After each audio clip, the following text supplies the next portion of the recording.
Hello കൂട്ടുകാരെ, അസ്സലാമു അലൈക്കും വറഹ്മത്തുള്ളാഹി വബറകാതുഹു. എന്തൊക്കെ വിശേഷം? എല്ലാവർക്കും സുഖമല്ലേ? അൽഹംദുലില്ലാ, എനിക്കും കുടുംബത്തിനൊക്കെ റാഹത്താണ്. പിന്നെ ഞാൻ അന്ന് വന്നൊരു വീഡിയോ ഉണ്ടല്ലോ, എത്ര കടങ്ങളുണ്ടെങ്കിലും നമ്മളറിയാതെ വീട് കിട്ടുന്ന, പിന്നെ ഒരുപാട് കാര്യം നമ്മൾ പരീക്ഷിക്കണമല്ലേ. ഞാൻ ഇതിന് മുമ്പ് വേറെ വീഡിയോ ചെയ്തിരുന്നു. ഇതൊക്കെ ഞാൻ എൻ്റെ ജീവിതത്തിൽ പരീക്ഷിച്ച് നോക്കിയതാട്ടോ. അപ്പം എല്ലാതും കൊണ്ടും എനിക്ക് എന്താ പറയുക, നല്ലൊരു റിസൾട്ട് തന്നെ കിട്ടിയത്.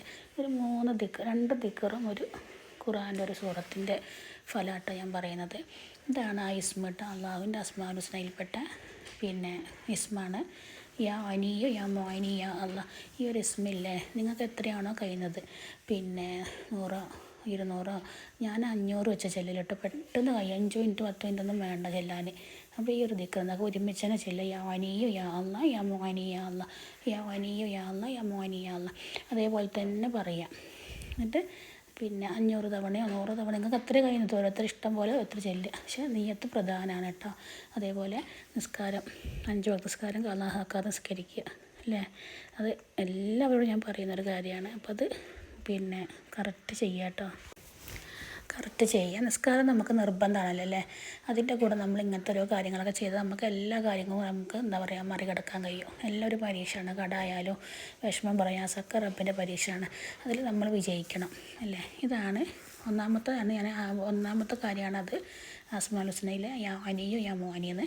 പിന്നെ ഈ ഒരു ദുആ, ഈ ഒരു ദിക്ർ, അല്ലാഹുമ്മ ക്ഫിനി ബിഹലാലിക അൻ ഹറാമിക വഅനിനി ബിഫദ്ലിക അമ്മൻ സിവാക്ക്. ഇതിൽ എഴുതിയതുപോലെ നിങ്ങൾ ഓതി കേട്ടോ.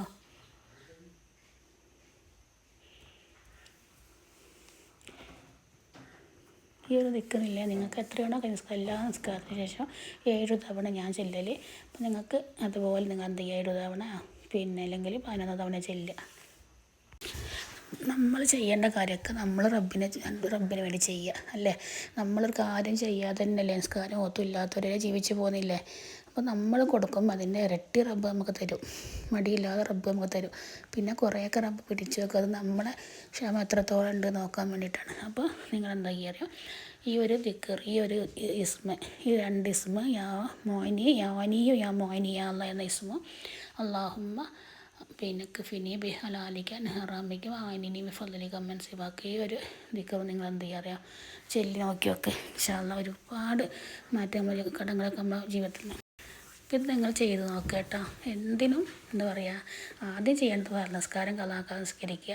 രണ്ടാമത് എന്താക്കുക, നല്ലൊരു ഹൃദയത്തിൻ്റെ ഉടമയാവുക. പിന്നെ എന്താ ചെയ്യുക, നിയ്യത്ത് പ്രധാനമാണ്. നമ്മൾ എന്ത് കാര്യം ചെയ്യുമ്പോൾ നമുക്ക് എന്താണ് ആവശ്യം അത് റബ്ബിനോട് ആദ്യം പറയുക. നിയ്യത്തില്ലാതെ വെറുതെ ഒരു ടൈം പാസിന് വേണ്ടിയിട്ട് ചെയ്ത് നോക്കുക എന്നുള്ളൊരു കണ്ടീഷന് വേണ്ടി ചെയ്യരുത്. അപ്പോൾ അതിന് ഫലം കിട്ടുമല്ലോ, ഉറപ്പാണ്. നമുക്ക് ആദ്യം നമ്മൾ മനസ്സറിഞ്ഞ റബ്ബിനോട് ആദ്യം സങ്കടങ്ങൾ പറയുക. എന്നിട്ട് ഈ ഒരു കാര്യം ചെയ്ത് നോക്ക്. മൂന്നാമത്തെ കാര്യം എന്താ പറയുക, സൂറത്തുൽ വാഖിയ. എല്ലാവരും ഓതുന്ന സൂറത്ത്, എല്ലാവർക്കും അറിയുന്ന സൂറത്തല്ലേ. പിന്നെ ഖുർആൻ ഓതാൻ അറിയാത്തവരെന്ത് ചെയ്യുക, ആദ്യം പറഞ്ഞ 2 കാര്യങ്ങൾ ചെയ്യുക.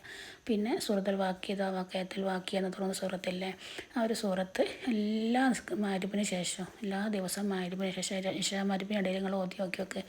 പിന്നെ ദാരിദ്ര്യം എന്ന് പറഞ്ഞ സാധനമേ നമുക്ക് ഉണ്ടാവില്ല. എത്ര പൈസ ഇല്ലെന്ന് നമുക്ക് ദാരിദ്ര്യം ഉണ്ടാവില്ല. മറ്റൊരാളുടെ മുമ്പിൽ നമ്മൾ പോകേണ്ടി വരില്ല.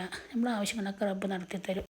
പിന്നെ ഇല്ല, എൻ്റെ വീഡിയോ ഇഷ്ടപ്പെട്ട ഒന്ന് ലൈക്ക് ചെയ്യണം കേട്ടോ. അതുപോലെ മറ്റുള്ളവർക്കും കൂടെ ഷെയർ ചെയ്ത് കൊടുക്കണേ. അതേപോലെ എന്താ പറയുക, പ്രാർത്ഥനയിൽ ഉൾപ്പെടുത്തുക. പിന്നെ നന്മ നമ്മൾ പ്രചരിപ്പിക്കുക. നിങ്ങൾക്ക് ഉപകാരം തോന്നി മറ്റുള്ളവർക്ക് എത്തിച്ച് കൊടുക്കുക കേട്ടോ. ഇൻഷാ അല്ലാഹ്. അസ്സലാമു അലൈക്കും വറഹ്മത്തുള്ളാഹി വബറകാതുഹു.